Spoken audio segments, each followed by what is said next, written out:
যে বিদেশের মাঠে গিয়ে একেবারে ভারতীয় তরুণ ব্যাটারদের দাপট, ইংরেজ বোলারদের শাসন করলো ভারতীয় তরুণ ব্যাটাররা। ইংল্যান্ডের টেস্ট সিরিজ প্রথম দিনে ভালো জায়গায় ভারত। বিদেশের মাঠে প্রথম ক্যাপ্টেন হয়ে জোড়া সেঞ্চুরি শুভমন গিল এবং যশস্বী যাদবের। বিরাট রোহিত ছাড়াও ইংল্যান্ডের মাটিতে লম্বা ইনিংস গড়তে চলেছে ভারত। ভারতের স্কোর 3 উইকেটে 359। ইংরেজ বোলারদের শাসন করলেন ভারতীয় তরুণ ব্যাটাররা। প্রথমে যশস্বী জয়সওয়াল এবং তারপর শুভমন গিল। তরুণ দল ইংল্যান্ডের টেস্ট সিরিজ শুরুর আগে এভাবেই বর্ণনা করা হচ্ছিল ভারতীয় দলকে। লিডসে প্রথম দিনের পর বলা যায় নিজেদের নামের প্রতি সুবিচার করেছেন ভারতীয় ব্যাটাররা। অতীতে কবে সিরিজের প্রথম দিনে ভারতের দুই ব্যাটার ১৭ রান করেছেন তা জানতে গেলে অবাক হতে হবে। তবে ইংরেজ বোলারদের শাসন করলেন ভারতীয় তরুণ ব্যাটাররা।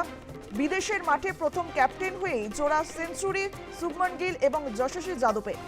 বিরাট রোহিত ছাড়াও ইংল্যান্ডের মাটিতে লম্বা ইনিংস করতে চলেছে ভারত। ভারতের স্কোর 3 উইকেটে 359।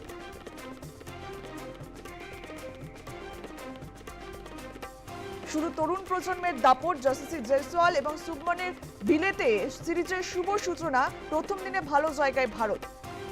প্রথমে যশস্বী জয়সওয়াল, তারপরে শুভমন গিল, দুই তরুণ ক্রিকেটারের ১৭ রানে লিডসের প্রথম টেস্টের প্রথম দিনে চালকের আসনে ভারত। ইংরেজ বোলারদের শাসন করলেন ভারতীয় ব্যাটাররা।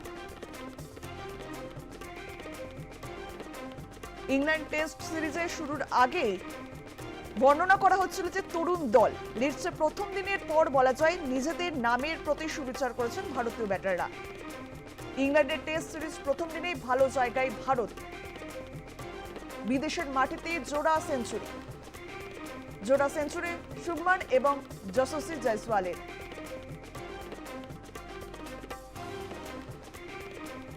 বিরাট রোহিত ছাড়াও ইংল্যান্ডের মাটিতে লম্বা ইনিংস করতে চলেছে ভারত। ভারতের স্কোর 3 উইকেটে 359। অধিনায়ক হিসেবে শুভমন জীবনের প্রথম টস হেরে যাওয়ার পর রবি শাস্ত্রী মন্তব্য করেছিলেন, it's a good toss to lose, অর্থাৎ এই টস হেরে গিয়ে ভালোই হয়েছে, কারণ ইংরেজ অধিনায়ক বেন স্টোকস বল করার সিদ্ধান্ত নিয়েছিলেন। মাথার ওপর গনগনে রোদ এবং আবহাওয়া গরম থাকায় বিলেতেও ভারতীয় পরিবেশ পেয়ে গিয়েছিলেন শুভমনেরা।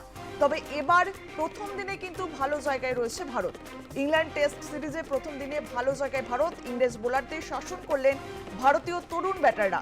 এ বিষয়ে আমরা কথা বলবো। আমাদের সঙ্গে রয়েছেন আমাদের প্রতিনিধি বিশ্বজিৎ বলে। আমরা বিশ্বজিতের কাছে সরাসরি চলে যাব।